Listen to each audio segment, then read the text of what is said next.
Hello. तो दोस्तों कैसे हैं आप लोग। मैं आप सभी लोगों का मेरी चैनल कॉम्पिटिटिव एग्जाम्स में स्वागत करता हूं। तो इस चैनल में हम लोग बात करने वाले इस वीडियो में हम लोग बात करने वाले हैं कि अभी जो नई जो क्लर्क की जो पोस्ट आई है जो कि कुछ पोस्ट में है, यानी कि गुजरात का जो Gujarat council on science and technology department में से ये जो पोस्ट निकल के आ रही है। तो यहाँ पे आप लोग ये जो डिटेल नोटिफिकेशन है वो मैं आपको समझाने वाला हूँ। तो चलिए बिना किसी देरी के शुरू करते हैं। हाँ तो दोस्तों ये रहा दोस्तों अभी जो लेटेस्ट एडवर्टाइजमेंट आई है Gujarat council on science and technology department of science and technology government of Gujarat की ओर से ये जो एडवर्टाइजमेंट है वो क्लर्क कम टाइपिस्ट की जॉब के लिए आई है। आप लोग यहाँ पे देख सकते हैं। तो ये जो है वो साइंस और टेक्नोलॉजी का जो ये डिपार्टमेंट है वो क्या है, वो क्या काम करता है, इसके बारे में फर्स्ट जो है इंट्रोडक्शन में हमें बताया गया है। उसके बाद हमें जो है वो फोकस करना है वो जॉब डिस्क्रिप्शन पे है। जॉब डिस्क्रिप्शन में ये कहा गया है कि क्लर्क कम टाइपिस्ट इन गुज post will be responsible for assisting in clerical tasks involving office correspondence, record keeping, purchasing of office supplies, typing and other work as required and directed by the supervisory officers and authorities. तो जो clerk का जो normal काम होता है typing करना है और जो ऑफिस सप्लीमेंट्रीज यानी कि स्टेशनरी वो परचेस करना है, ये सब सारा जो काम है वो करना है। रिकॉर्ड कीपिंग है, कोई आता है जाता है तो उसके बारे में रिकॉर्ड रखना है, ये सब काम जो है वो क्लर्क का यहाँ पर है। तो उसके बारे में बताया गया है। यहाँ पे बाद में एलिजिबिलिटी क्राइटेरिया क्या है उसके बारे में बताया गया है। तो एलिजिबिलिटी क्राइटेरिया में दिखा रहा है कि एजुकेशनल क्वालिफिकेशंस क्या क्या नेसेसरी है। Should have passed the higher secondary school certificate examination conducted by higher secondary and higher secondary education board और possession equivalent qualifications recognised by the government. यानी कि जो भी इस पोस्ट के लिए अप्लाई करना चाहता है उसे मिनिमम 12th पास होना चाहिए, यानी कि हायर सेकेंडरी पास होना चाहिए। दूसरा क्या बता रहा है, तो दूसरा ये कह रहा है कि should have a speed of not less than 6500 की डिप्रेसिएशन। तो ये जो है टाइपिंग स्पीड के बारे में बात की गई है और वो एक्यूरेसी पर आवर की बात की है, यानी कि आपको जो टाइपिंग स्पीड है वो पर आवर पे कैलकुलेट करना है। For data entry work in English and Gujarati both. तो आपकी जो टाइपिंग स्पीड है वो इंग्लिश में भी और गुजराती में भी दोनों में भी अच्छी होनी चाहिए। उसके बाद आगे बताया गया है as per the GAD circular number candidate has to have basic knowledge of computer by producing the evidence of certificate. यानी कि जो कैंडिडेट है उसको कंप्यूटर का बेसिक नॉलेज होना चाहिए। अगर आपके पास है तो आपको वहाँ पे प्रूफ करना होगा, इसके लिए आपके पास सर्टिफिकेट होना चाहिए। तो सर्टिफिकेट के लिए आपको marksheet of any training institute further candidate who has computer as a subject. यानी कि जो कैंडिडेट ने जब 10th 12th का एग्ज़ाम किया तब उसने अगर अपना मेन सब्जेक्ट कंप्यूटर रखा है तो उसको वो प्रोड्यूस कर सकता है यहाँ पे एज एन प्रूफ। तो उसको बेसिक नॉलेज के लिए कंसिडर किया जाएगा यहाँ पे। तो उसके बाद जो फोर्थ है वो है possesses adequate knowledge of Gujarati और हिंदी और बोथ। यानी कि आपको गुजराती हिंदी या तो दोनों ही ठीक से आनी चाहिए, यानी कि आपको ठीक से बोलना लिखना और समझना आना चाहिए। ठीक है। इसके बाद अगर हम अगर एज की बात करते हैं तो एज लिमिट क्या है, should have completed 18 years and not be more than 33 years of age on the last day of application. यानी कि जब ये एप्लीकेशन एंड होगी तब तक तो आपको जो है आपकी एज 18 ईयर्स कंप्लीट होनी चाहिए। ऐसा नहीं है कि 18 रनिंग है, 18 कंप्लीट होनी चाहिए और 33 ईयर्स से ज़्यादा ना हो, ये भी ध्यान रखना है। Provide that the upper age limit may be relaxed in favour of a candidate belonging to SC ST और socially educationally backward class ACBC और women in accordance with the previous provisions of the Gujarat civil services classifications and recruitment rules 1967। तो जो ये age relaxation के बारे में बात कर रहे हैं, तो अपर एज लिमिट में ऊपर जो बताया गया है SC ST ACBC वुमेन्स उनको 5 ईयर्स तक की जो है वो एज रिलैक्सेशन मिलेगी, इससे ज़्यादा नहीं मिलेगी। उसके बाद पे स्केल के बारे में बताया है। तो पे स्केल जो सबको अच्छा लगता है। हाँ तो दोस्तों हम लोग पे स्केल की बात कर रहे थे। तो ये जो क्लर्क की पोस्ट है उसमें जो पे स्केल है वो 19,900 से स्टार्ट होगा और 5 ईयर्स के लिए कॉन्ट्रैक्चुअल बेसिस पे आपकी जॉब लगेगी। तो आपका जो पे स्केल है यानी कि बेसिक पे है वो 5 ईयर्स तक फिक्स रहेगा, यानी कि 19,900 रहेगा। 5 साल के बाद आपका जो सैलरी है वो 19,900 से धीरे धीरे बढ़ेगा। इसके अलावा बात करते हैं तो मोड ऑफ रिक्रूटमेंट। तो मोड ऑफ रिक्रूटमेंट में हम लोग यहाँ पे देख सकते हैं, यहाँ पे लिखा है कि गुजकोस्ट will advertise for the position in the newspaper both in English and Gujarati as well as its website for inviting applications from the interested candidates. Means जो गुजकोस्ट है उसने अपनी जो जैसे लिखा है यहाँ पे अपनी जो एडवर्टाइजमेंट है वो अपनी वेबसाइट पे एज वेल एज जो न्यूज़पेपर है उसमें भी पब्लिश की है और हम अभी लोग वहीं पढ़ रहे हैं। गुजकोस्ट will conduct the written test and typing speed test as per गुजकोस्ट government rule.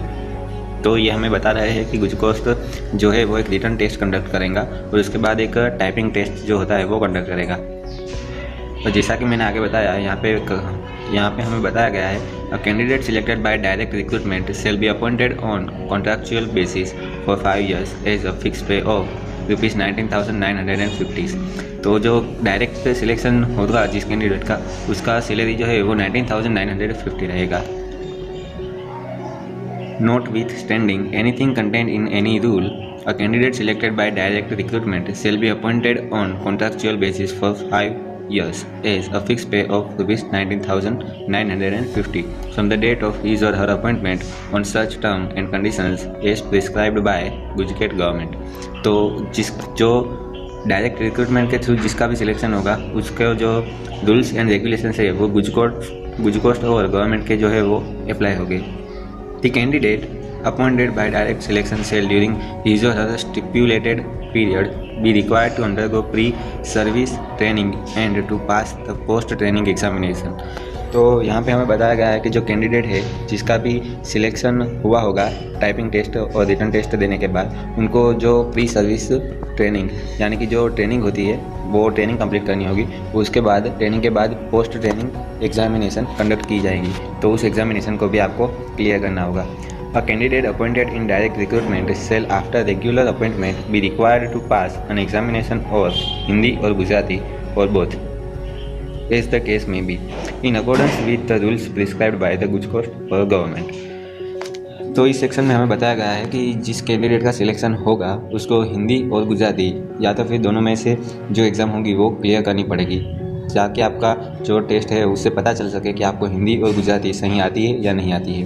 A candidate shall be given the prescribed पे scale for the post of clerk cum typist on his performance being found satisfactory during the contractual period. तो मैंने जैसे कि बताया आप लोगों को पे स्केल में, तो जिस कैंडिडेट की जो 5 years की जो कॉन्ट्रैक्चुअल पीरियड होगी वो सेटिस्फैक्टरी होगी, यानी कि अगर वो अच्छे से काम करेगा तो उसे परमानेंट कर दिया जाएगा और उसकी जो पे स्केल है वो 19,900 से लेके उसमें जो इंक्रीमेंट है जो प्री डिसाइडेड है उस तरह से उसको पे स्केल मिलेगा और वो जो पे स्केल है वो बढ़कर 63,000 तक जा सकती है। तो दोस्तों आगे हमें जनरल इंस्ट्रक्शंस दी गई है, उसमें हमें बताया गया है the candidates selected will be on contractual for first 5 years। तो जो है वो फर्स्ट 5 ईयर के लिए कॉन्ट्रैक्चुअल बेसिस पर उसका सिलेक्शन होगा। Age will be record as on the closing date, यानी कि जो क्लोजिंग डेट है एप्लीकेशन की उस डेट पर आपकी जो एज है उसे कंसिडर किया जाएगा।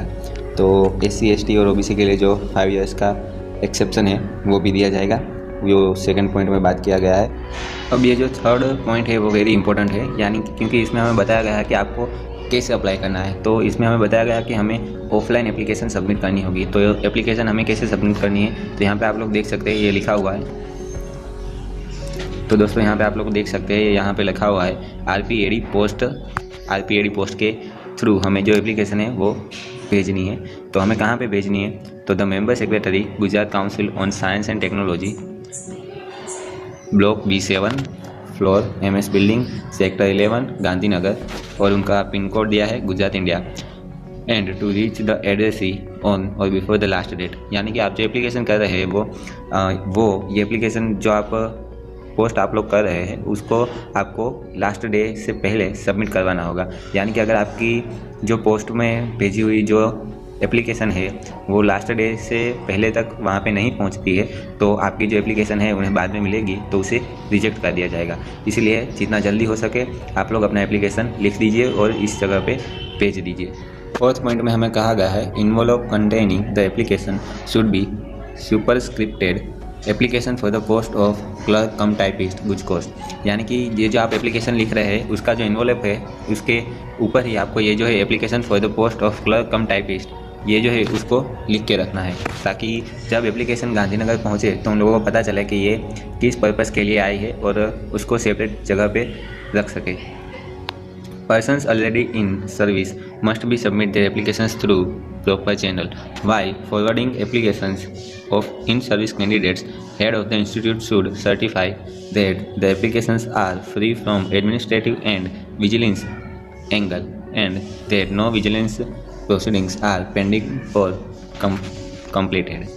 यानी कि आपको अगर कहीं पे पहले से काम कर रहे हैं तो जो हेड ऑफ़ द इंस्टीट्यूशन है उसके पास आपसे सर्टिफाई करवाना होगा। उसके लिए जो फॉर्म है वो भी आपको यहाँ पे दिया जाएगा। इसकी लिंक मैं डिस्क्रिप्शन में दे दूँगा, दोनों की, जो एप्लीकेशन फॉर्म है उसकी भी, और उसके साथ ये जो लिखा हुआ है सर्टिफाई करने के लिए उसका जो रिटर्न है वो उसका भी लिंक मैं आपको डिस्क्रिप्शन में दे दूँगा। इसके बाद 6th है लेट और incomplete applications without attested copies of academics qualification age and community will summarily be rejected.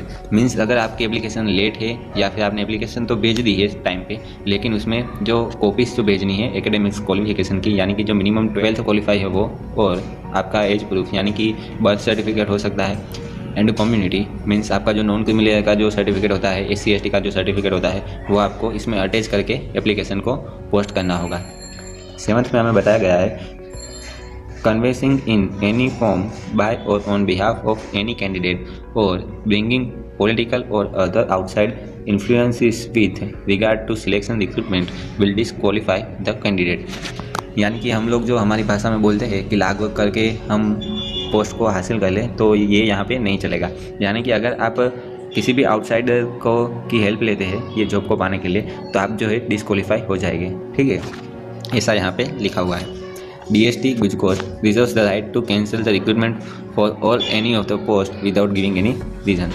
यानी कि ये जो गुजकोस्ट जो कंडक्ट कर रहा है वो कभी भी आपकी जो है सिलेक्शन अगर हो भी गया है तो बाद में अगर वो चाहे तो वो अपने रीज़न से कैंसिल कर सकते हैं, और ये रिक्वायर नहीं है कि वो जिस रीज़न से आपका सिलेक्शन कैंसिल कर रहे हैं या फिर पूरी प्रोसेस बंद कर रहे हैं वो आपको बताए। तो ये थी यहाँ तक की जानकारी। और इसके आगे 9th पॉइंट में हमें बताया गया है a selected candidate will be required to furnish a security and surety bond in such form for such amount for such period may be prescribed by the council from the time to time. यानी कि आपको जो है एक bond sign करना होगा जिसमें सारी टर्म्स एंड कंडीशंस जो होगी वो लिखी रही होगी। अगर आपका 5 years के लिए कॉन्ट्रैक्चुअल बेसिस पे सिलेक्शन होता है तो क्या आप कंटिन्यू कर सकते हैं या फिर आप छोड़ सकते हैं, ये सारी बाबत जो है वो इसमें लिखी होगी। The services of the selected candidates will be governed by the rules of Gujkost. Government of the Gujarat is decided by the, ये कुछ काम करेंगे, the Gujarat council on science and technology. इसके बारे में हमें एड्रेस दिया गया है, ईमेल आईडी दी गई है और फ़ोन नंबर भी दिया गया है। अगर आपको कोई क्वेरी है तो आप लोग यहाँ पे फ़ोन कर सकते हैं, ईमेल कर सकते हैं और पूछताछ कर सकते हैं। हाँ तो दोस्तों, आपने मेरा वीडियो अंत तक देखा, इसके लिए आपका बहुत बहुत शुक्रिया। अगर आपको इसमें कोई भी डाउट हो तो ज़रूर से कमेंट करें, तो मैं आपके जो डाउट है उसका रिप्लाई ज़रूर करूँगा। और अगर आप चाहते हैं कि ऐसे ही नई नई अपडेट्स आपको सबसे पहले मिलती रहे तो हमारे चैनल को सब्सक्राइब करना ना भूलें। थैंक यू दोस्तों।